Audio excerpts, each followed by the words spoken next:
Folks, with me at this time is none other than the beautiful Ivory, and thank you so much for joining us here today on Go Pro Wrestling. Thanks for having me. It's great to be here in New Jersey. Now, I wanted to ask you, a lot of people don't know, but before your illustrious career in WWE, you were part of Glow. Recently, there was a documentary on Netflix about that. What were some of the favorite memories or something that you could share about Glow?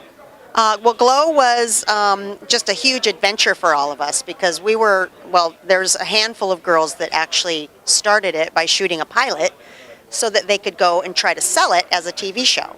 So we were just, in from the streets and didn't know what we were getting into, and it was our story's pretty incredible. They mirrored it very well in the Netflix series, which it's just a real honor to have something like that, a part of your life, be made into a show.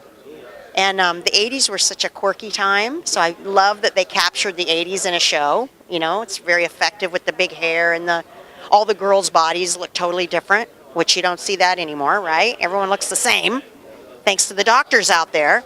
But Glow had every shape and size, big, little, chunky, thin.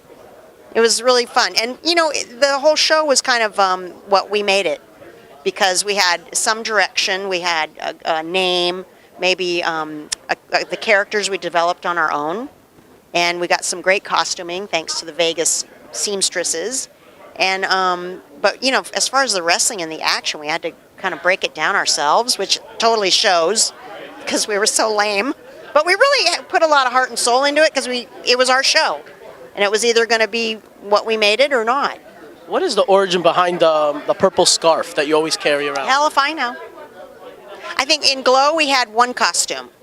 So people out and about would always remember you by the color you wore or the outfit you had on. So when I got to WWF at the time, people had all kinds of different outfits. And I was like, gosh, aren't you just supposed to have something that is like your gimmick, right?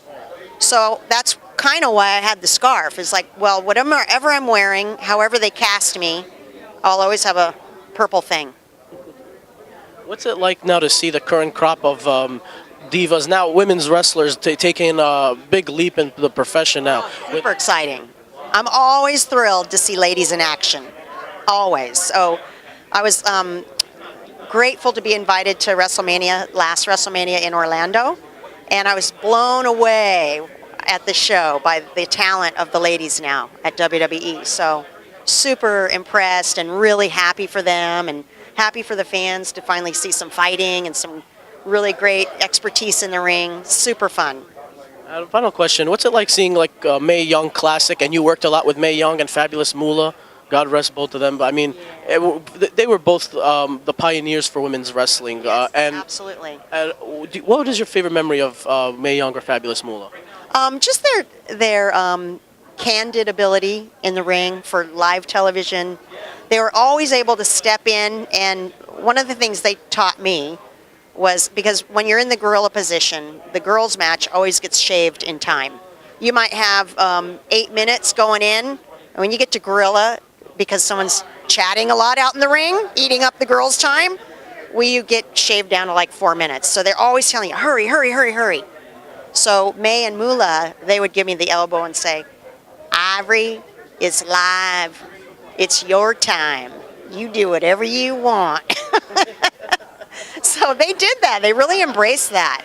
So, and they did some pranks too that were pretty funny. Even in their older years, they did some pranks. I think they had to do like that, Bronco thing on Jerry Lawler, and they were stuffing sardines in their pants. Yeah. How about the bump Mae took from the Dudleys? Oh my God. Incredible. I know. Well, it goes to show you, there truly is like a sisterhood. There's not a whole lot of girls that would want to fall down for a living.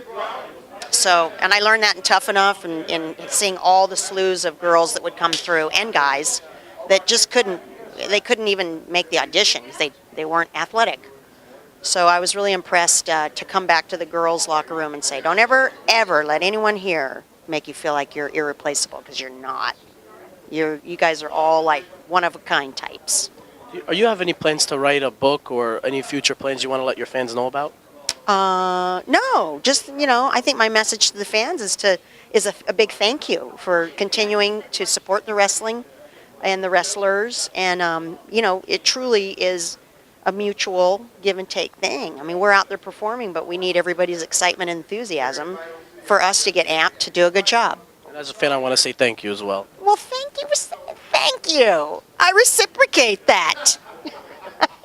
Thank you. I appreciate it. All right.